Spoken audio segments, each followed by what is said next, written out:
So, I've challenged you to a 30-day social media detox. How do you feel about that? Fine.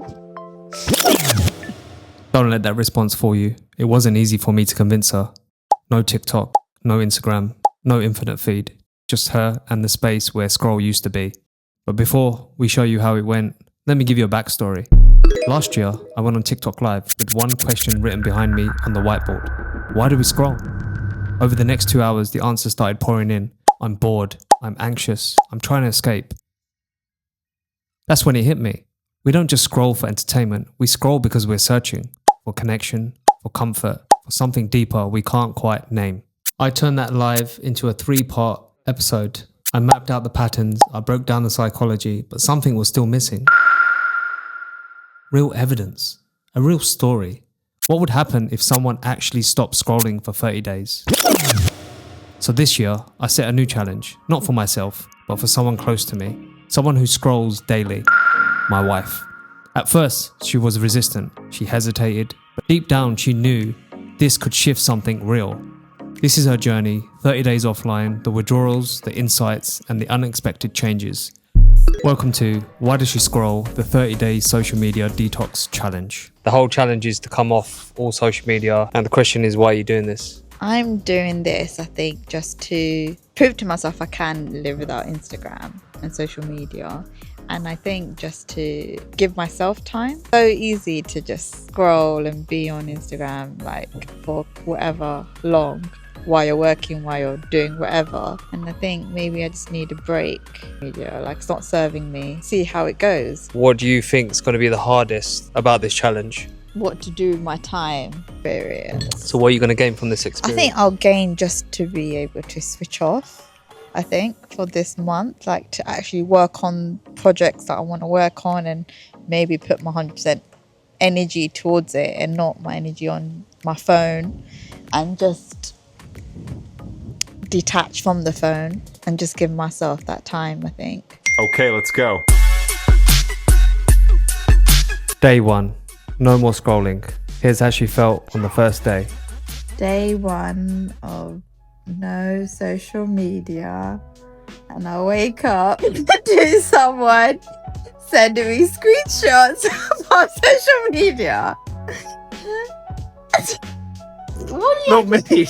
Not me. I didn't do that. Not you, but I posted on my stories that I am going on a social media detox and I'll be back soon. And literally today being the first day, and I already got some inside job of some social media. I feel like I got my wife back because she talks to me, she's listening to me, we're having conversations because she's no longer scrolling. I want to talk to you. Imagine. Day 2, 11:11 right this second, and I'm so bored. Love to scroll right now mindlessly. I'm currently scrolling on my laptop on ASOS website shopping. Maybe it's withdrawal symptoms, I think. So Ben's keep saying. But yeah, wish me luck. Bye. When I was on the train, a woman next to me, she was scrolling and I peeped a little bit, but I looked away and just watched my YouTube video. So that takes restraint. So good progress. So that was week 1. It was all about the withdrawals, catching the reflexes, the cravings, and the mental noise. Every week, I was sending her a list of questions and getting her to check in with some video answers. Here's week 1. So I noticed in my first week, I still felt the need to be on my phone, even if I didn't need to. So bored the first week. I was like, what do I do with my time? I wanted to be on my phone, but I had nothing to do on my phone. I kind of have been grabbing my phone, but not as much, I guess, because I've got nothing to do on my phone. Day 2, and that was I was so tired, irritable, and yeah, my moods have been slow, and I guess I am more focused at work because I can't just procrastinate on my phone, and so I am just getting on with it and being more focused. And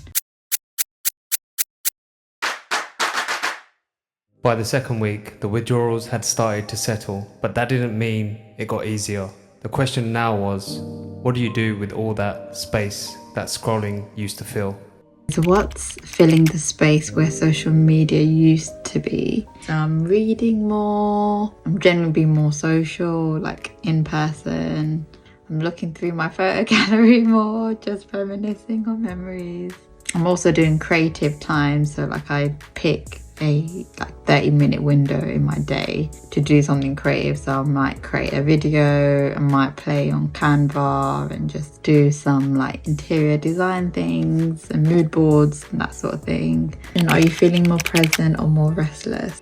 I think I feel more present, and I feel like I'm slowing down. Like usually when I'm working, I'm like rushing to get the task done so I can tick it off my list. Whereas now I'm just like, hold up, slow down, just do what you need to do, take your time, don't need to rush. It's just like a weight has lifted off my shoulders, even just to slow down and relax a bit. Like I don't need to be rush, get it done, like just taking my time, doing what I need to do, just being more aware of how I actually work and what I'm doing. Like even unconsciously, I'm just being rushful for no reason. Third question, any temptations or slip-ups?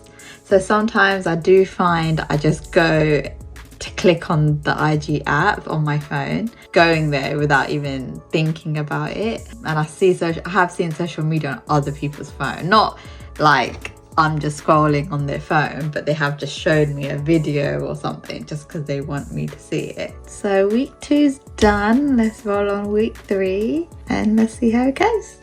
Bye.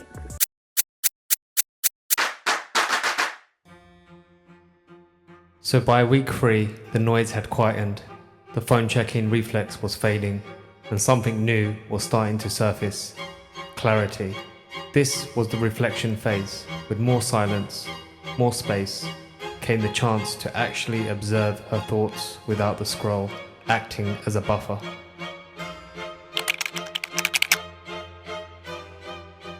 I'm not sure about that one, possibly as I don't have social media influencing my thoughts, maybe. Being more in tune with my own thoughts and my opinions and not having that influence, I guess, because if you are on social media, you're getting thousands of influences on the things you watch, what you like, what you see. Sometimes you can't control what you see, right? Because it's just like a random selection of things that come at you. So question 2, what's been unexpectedly positive or hard? Well, I thought it would be hard to be off social media and just have that, not being able to go on my phone and just procrastinate and just like mindlessly scroll. But I've actually enjoyed not being on social media, and I feel like just living a simple life is just so much nicer. Like I've just actually enjoyed not being on my phone, not consuming content. And I think sometimes it can be overwhelming and you don't even realize it. Like you're just addicted to looking at a screen, scrolling just for the sake of time wasting. And it's like, why do we want to time waste? Like, don't we want to value our time and do something productive or do something that you enjoy? And so what is your biggest takeaway in these 3 weeks? I would say like where you direct your energy and your attention, it really is a powerful thing. And I think we don't realize how powerful our energy and attention is. Like the things you give your time, your energy can either drain you or sustain you. So it will give you energy and want you to do other things, like create things and do things that are more enjoyable. And there's things that we do that just drain us, or talk to people that drain us and is not serving you, and you just feel worse for it. And it might make you not want to do the hoover, do something that is actually going to benefit you, like cleaning your house, or it literally can dominate to anything. Like that's probably my biggest takeaway, is realizing how important your energy and attention, what you give, is really powerful. Yeah, let's roll on week 4. By the end of week 4, the challenge had shifted. It was no longer about removing the scroll. It became about redefining her relationship with it. After a full 4 weeks offline, the question wasn't, can she live without it? It became, what does she actually want to carry forward? And has this changed how you see social media?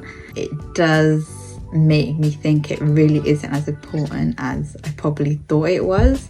I mean, it was so ingrained in my daily life, like every day, during the day, during work, even during the weekend, throughout the day, I'm on Instagram, on TikTok, and I feel like we probably do give it a lot of power to control our time and our attention, and I don't feel like I missed out on anything. There's no way of me knowing what someone is up to because I'm not on Instagram unless they text me directly on WhatsApp and tell me. It's been nice, like not having to know what everyone's doing and just getting on with my own life. Like, it's just a time waster thing, really, isn't it? Instagram, it's just something consumed. Yeah, it's just not as important as I probably thought it was before I started this like 30-day detox. It felt so good not having access to socials and letting it just take my time, and so it definitely changes how I see social media and how we give it so much power almost.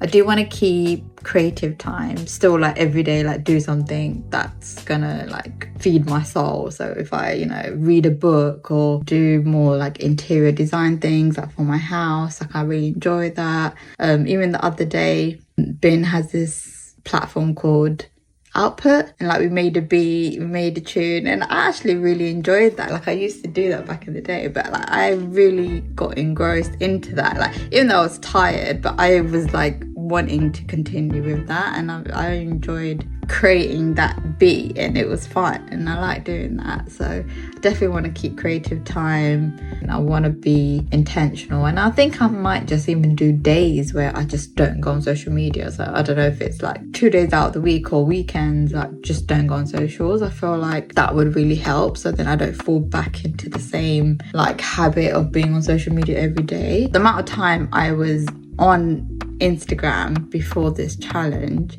was like I could have done another part-time job. Like it wasn't great. So I think I want to be intentional when I am on Instagram, and if I want to post something or whatever, then that's fine, but just not be on it for so much time. Like 4 weeks is done now, I'm back on social media. It just feels weird, like being on social media and just seeing like people's profiles or whatever they posted, and I don't know, I feel weird. Like, and also throughout like the 30 days, I was constantly just checking my emails just to be on my phone, and I'm still doing that even though now I have access to IG. It's so weird, but I definitely feel so good like just not being on social media. Like I don't know, you don't think it's not that a big deal. It's fine. Like I'm not on it that much. I'm only on it 3 days or whatever. But if you're like me, someone that has lazy days and you're just scrolling because it's easy, and it actually does drain you. Like you feel drained because you're doing nothing. You're literally just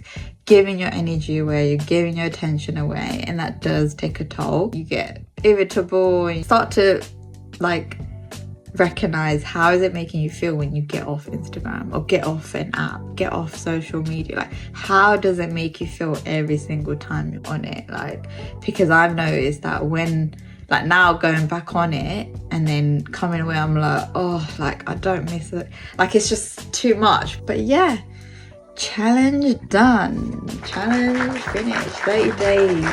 Yeah, I would honestly recommend people to do this more often and to just do it. Like even if it's a week, like you will see the difference in yourself. Like you just don't know until you try it.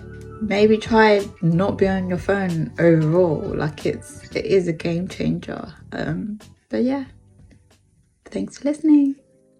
What started as resistance turned into reflection, and what began as a challenge became a reset. The truth is, this wasn't about quitting forever. It was about reclaiming choice, reclaiming attention, reclaiming herself. So the question isn't, can you stop scrolling? The real question is, what are you scrolling away from? And what might you find if you finally stopped? Thanks for watching.